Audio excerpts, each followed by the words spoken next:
Jana, tulisit sä mun vaimoksi? Mä en voi suostua. Elämä jatkuu niin kuin ennenkin. Anna ovi! Mitä ihmettä? Ismo, älä. Anna ovi, nyt kuulitko? Joo, mitä hemmettiä täällä tapaa? Jumalauta! Saku on mun ystävä ja sulla ei ole siihen mitään sanomista.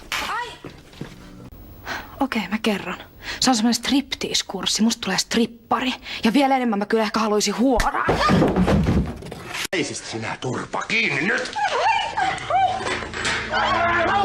Pelaamassa mun rahojani! Mitähän se mahtaa olla? Sitä, että sä et oo mitään muuta kuin pennitön siivellä Eliä.